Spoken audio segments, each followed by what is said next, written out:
Página 135, vamos falar aí sobre alguns motivos, né, que intensificou aí a questão da vinda de pessoas para o Brasil na época aí do segundo reinado, ou seja, no reinado de Dom Pedro II. Bom, uma delas foi que, em 1850, foi aprovada a Lei Eusébio de Queiroz, onde proibia aí o tráfico negreiro, ou seja, não podia mais acontecer dos navios irem na África e buscar escravos.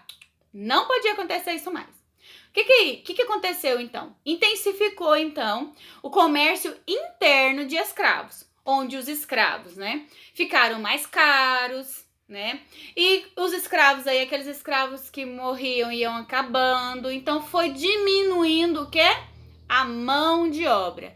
E isso foi preocupando, então, aí, Dom Pedro II.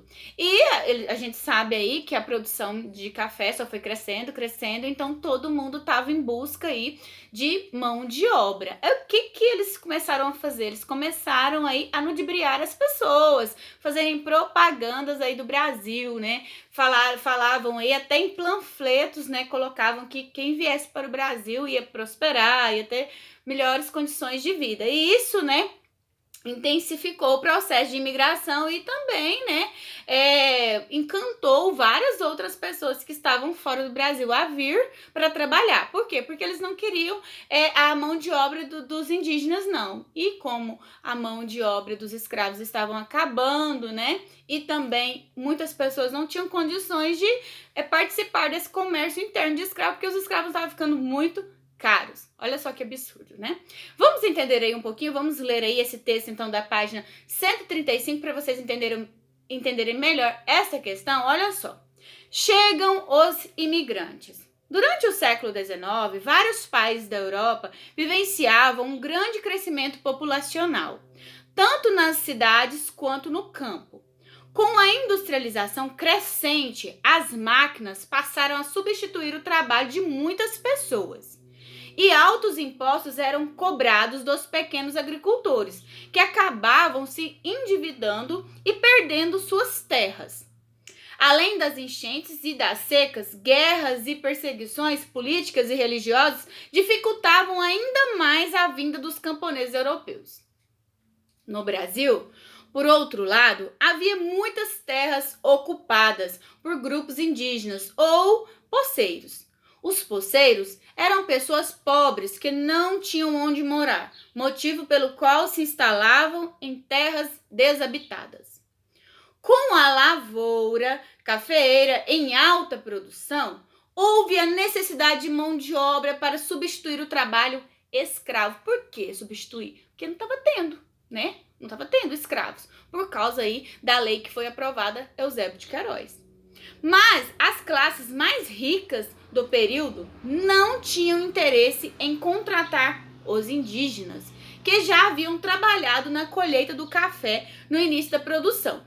Também não se interessavam em contratar os poceiros, pois desejavam promover um branqueamento da população. Olha que absurdo.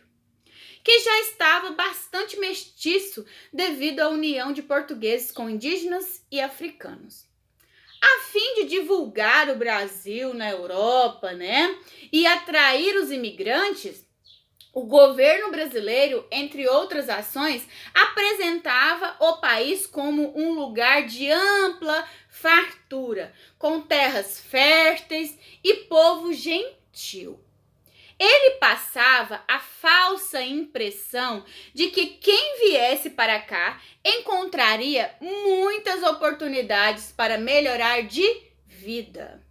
As propagandas eram impressas em panfletos, anúncios de jornal e cartazes em vários países. E isso aí chamava o quê? Chamava a atenção das pessoas. Principalmente, como a gente viu aqui no primeiro parágrafo, que as pessoas estavam passando por diversos problemas. O desemprego, por quê? Porque as máquinas estavam tomando, né, o emprego delas. Então, quando elas viam esses anúncios aí, nossa, elas ficavam aí encantadas e, né, organizavam sua família para se mudar para o Brasil, né, em busca de melhores condições de vida. Entretanto, a realidade encontrada pelos imigrantes ao chegar ao Brasil principalmente os que foram para o sul ou para as áreas rurais, era bem diferente. Então, eles encontravam aí fartura, bem-estar? Não, né? Não encontravam isso. Muitas vezes tinham de abrir matas fechadas para se estabelecer e enfrentar várias dificuldades para se adaptar. Então, eles enfrentaram, na verdade, várias dificuldades. Não era tudo aquilo que era falado aí nas propagandas, né? Não era. E eles enfrentaram dificuldades para se instalar, para se adaptar à língua, ao modo de vida, né? Várias dificuldades.